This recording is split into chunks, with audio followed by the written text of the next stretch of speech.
How you doing, guys and gals? It's Doug Wilson from Yellow Hawk Customs Outdoors. This is a hollow deck. Just use your imagination. We're actually in the boreal forest in Canada. But I have this technology, like, you know, Star Trek shit, that I can, like, set the parameters on the hollow deck, and I can make it any surroundings I want. It's really cool shit. That'll be a different video, though. Anyway, so knives. We're all like knife freaks, right? The reason I have Bob on the channel a lot of the times is to give you a different perspective on things, because even though him and I are like best friends, right?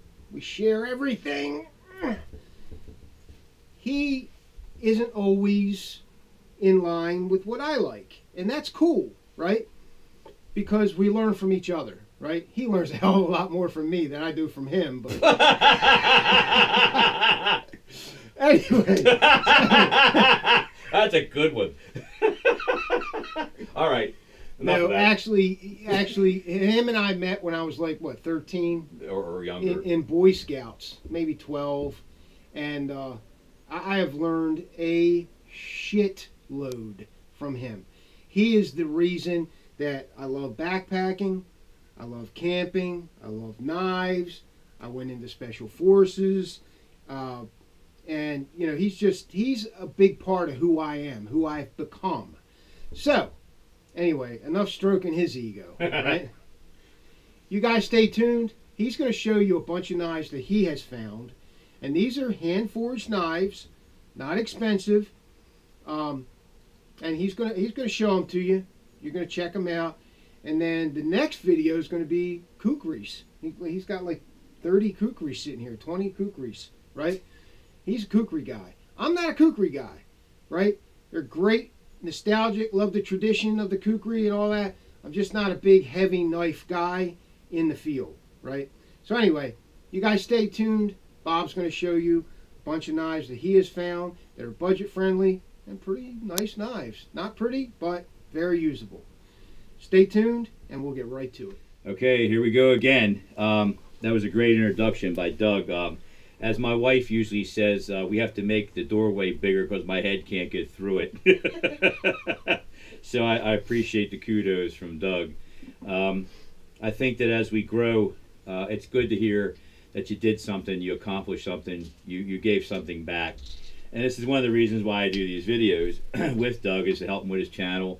And not that he needs help. And just give you a different perspective on this whole genre of bushcrafting, whatever. And I like to know, I get exasperated sometimes because, you know, things are named something different, and they get an explosion of this. And everybody acts as like it never was around before. Okay?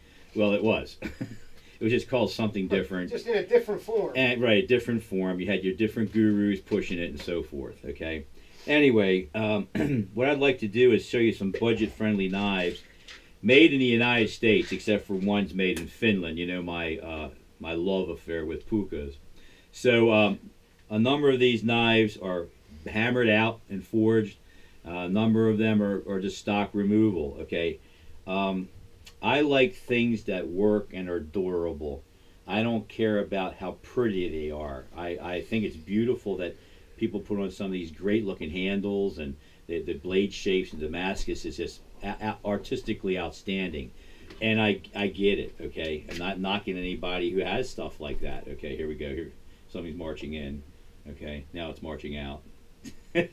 and so, but my preference is I choose things the way I choose people. I don't care what you look like.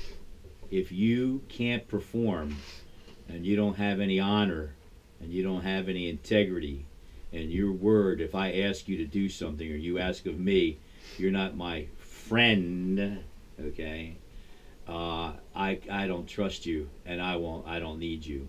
And I don't like bullshitters, and I don't care for guys who are sucking up to the local gurus so they can be, you know, part and parcel of them, so that some sort of magic comes off of them onto them and makes them become professionals. Okay, let's get back to knives.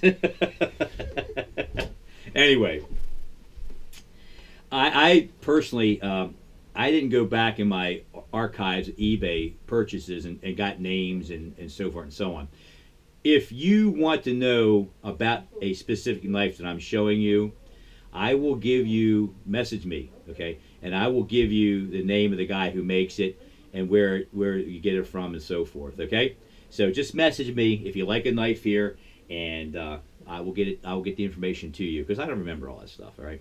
All right, I have two of these. The maker, this guy's from Texas, all right? He blues his blades. I like broad-bellied blades, okay? And I believe he hammers a little bit, or he stock removes. Don't take my word for it. It's got a neat handle on it. It's just got a nice concept. I like the humps on blades, so you can beat on them. They're not straight. There's a little bit of curved ergonomics. It's the way I like my women, curvy, okay? And a little bit of meat on them, since I've gotten big myself. But anyway, this was a knife made in Texas, okay? And on eBay, I got this knife, and I paid no more than like $65 for this knife, okay?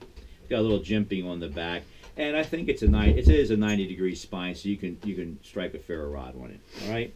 He actually blued the blade. I think bluing's kind of cool. I'm going to blue some of my own blades. They got some instant blue. I got some new cold blue stuff that I've been testing. Okay. I'll give you some. All right. Another one is Jeff White is on eBay. This was made by 2Bs. It's one of his apprentices, okay? And I didn't pay any more than 45 bucks for this knife or whatever. Once again, I like the width. You know, I like rounded bellies. This is a good skinning knife. I got one coming that I wish it had gotten here from New York from a guy who forged them. But nice, you call it zebra wood. I threw some olive oil on it, you know, to make it soak up the wood. 1/8 stock? It's only 1/8 inch, yeah, you know. like but this thing is sharp as hell. I mean, it is. Jeff White does a good job. It is just sharp. This was his apprentice, a guy named 2Bs. Really? Okay. eBay. I get everything on eBay. Okay. So that being shown. Now this one, I think it's stock removal, but it's a carbon steel. I like carbon steels, so that's what you're going to find with Bob, carbon steels. Okay, I don't know whether they're 1095, 75, 60, 5160. I don't know. Don't care. Okay, I just don't care. I don't care. Okay, if it cuts and it works, I like it. This one was made in New York. The thing you got to realize with steels nowadays is they're all pretty nice. They are. You know what I mean? Even the carbon steels. And like Doug always talks about the the hardening of the steel. You get Rockwell, 56, 58. I like softer steels. Okay, that's all there's to it. If the edge turns, so be it. I'll just sharpen it again. I'll drop it out, whatever. As long as it doesn't chip, then I have a problem. But anyway, it's a nice little utility knife, nice little bush knife. I paid like 35 bucks for this. Okay, it's got some patina on it because I was cutting tomatoes. All right. And all you have to do is put your comments in the comment section. He'll tell you where he got some of these. Right, that's what I told him. This is a forged one. This one came out, I think, Tennessee. What brought my attention to this, it reminds me of the old Pilot survival knives with the upswept clip, Yep. and a nice little belly. So, you got a nice little point here. What's that Mark II? Or? Yeah, the Pilot knife. The Pilot survival knife. Survival knife, yeah. When they put in the kits. Yes. Yeah. So this, nice little pinning. He's got like these dog hangers on here. I used to pull, logs with. He made it personal for himself.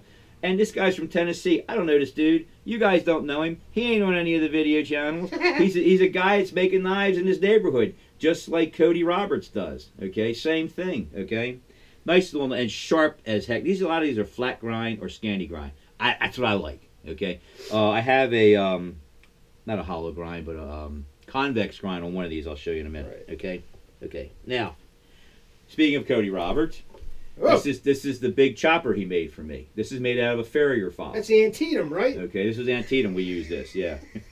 Antietam was designed in Antietam, and then it was we used it at Tumbling Run. Tumbling Run, yeah. Tumbling Run. Okay.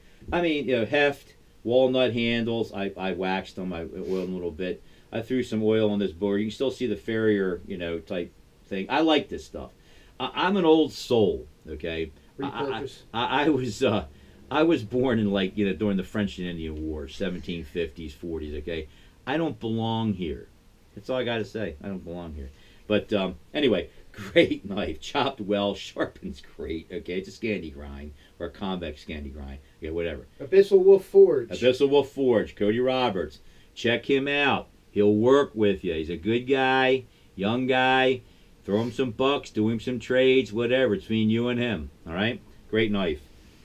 Okay, next, as we go on, this is made another knife I found, guy from Texas, another guy, Yahoo, you know, very sharp knife, nice handles, little pin work, you know, nothing fancy.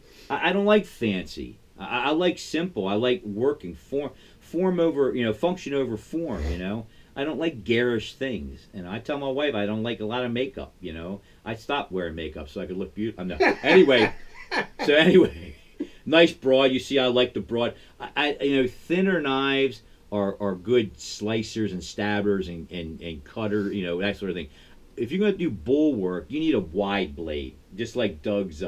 What's the one? The one. Delta Whiskey Backcountry. You want something like that if you want to do bull work, you know. And everybody's looking for that one knife that fits everything. Well, it can be out there, okay, but it's not. You're going to probably have to carry 2 knives at least to do whatever you want to do. Or 3. But you'd like to get most out of the one knife you carry, okay? Guy out of Texas again, okay? Lone Star State, all right? This one is forged. I like that one. Yeah, I like this one a lot. I got this for like $70, $68, whatever. It's hand forged. Once again, the hump, you know, and the nice. This is a convex edge. All right. Yeah. It's about 3/32 or so. I personally don't like 1/8 of an inch. It's for you know, even my Normarks are not 1/8 of an inch. You know, they're just a little bigger than that. I like a little bit of substance behind the blade because your spine gives substance behind the blade. Right. That's why the kukris work so well. They're like 8 millimeters to 10 millimeters wide. Right. Okay, that gives you that power stroke or that heft to put that force to go through your logs. Okay, to split them and so forth. I thought it was a pretty knife. He left some of the etching on there, acid etching on there, which I really think is cool. Okay, nice handle, whatever. Okay, I just got this. I haven't tried it out yet. All right. And last but not least is this is a military issue puka, but to the fins. It's probably stock removal. This is a sharp knife. Ask Greg Barr because he was with us up at Tumbling Run. He watched me carve and cut with this thing. This thing is sharp as hell. They do. I mean, it just excellent. He touches this thing, it's ready to cut you. It's ready to bite you. Cost $22. Sportsman's Guide. They don't have them anymore. I got 2 of them. I tried to get. I bought them all. No, I didn't. I wanted to. I tried to buy more, but they were already sold out. Right. You know. So I guess the message that I'm trying to say here is that you don't have to go crazy. Just look on eBay. Help some of these other guys out that have forges in Arkansas, Missouri. I mean, the one I got that's coming is, I think it was from New York, Pittsford, New York, or some out of the way place. Okay. Yeah, it's cool to listen to all the other gurus tell you this is great, that's great. And I ain't telling you these are great, you know. But help some forge makers out. They'll probably be right by you. The price will be right by you. Even if it's your first knife or a backup knife, give them a check out, man. Help Made in America. Help your brothers out. That's all I got to say. Thank you. Okay, Doug? Yep. Okay, guys. So, there was a point I wanted to make. Couldn't remember what it was now. Things like jump out of my brain quick nowadays. You don't have to spend a lot of money on blades. You just don't. And I guess if there's one thing I could impart to this video that is like, I don't know, a pearl of wisdom, I guess. I've been around a long time. Not as long as Bob, but I've been around the knife world a very long time. If you're having questions about a certain blade, ask the guys who know knives. Ask them, PM them. You know enough guys out there. You know me. You know Bob. You know Chris Tanner. You know all the rest of them guys, right? So go to the guys who you believe got it going on in the knife world. Know what works. Know what you can pretty much throw away, right? And you know me, guys, when it comes to knives, every new knife that comes on the market, I'm not always enthralled with it because I've seen it before, right? I got experience with it, right? It doesn't work for me. So it never sees a camera. It never sees a camera. I will show you the blades that I believe are different and are absolutely, you can bet your life on these knives. Generally. All right, guys, so that's it. Bob, anything else? That's all I got to say. I mean, you know, like I said before, we're not the know-all and the end-all. You got people who are local in your community. You know, they're starting forging classes, or community college has got one. You always got a knife guru somewhere. Go talk to them, man. I mean, I watch Forge and Fire like crazy, man. There's guys all over the place that are trying to do their craft and help people out and so forth. So, hey, just ask. You know, you won't know unless you ask. Right. So exactly. And let me dispel a myth. I was in the military for quite a while. Bob was in. He retired out of the military. Just because a guy has been in the Army, right? Just because he's been in the Army doesn't mean he knows knives, right? Knives is a specialty just like anything else. You have to attend toward knives when you're in the military. Him and I have been collecting knives since we were young. that's right? exactly right. I knew 2 guys in my SF unit who were knife collectors and knew a shitload about knives. The rest of the guys, Stephen you David got to being attend one of to them. it. Steve and David, right? Right. You got to attend to it, right? Just like firearms, you have to attend to it. Not everybody who's been in the military is an expert on firearms. It just doesn't work that way, right? All right, guys. This is Doug Wilson, Real Hawk Customs Outdoors, and Bob. We'll see you in the next video. Thanks for watching.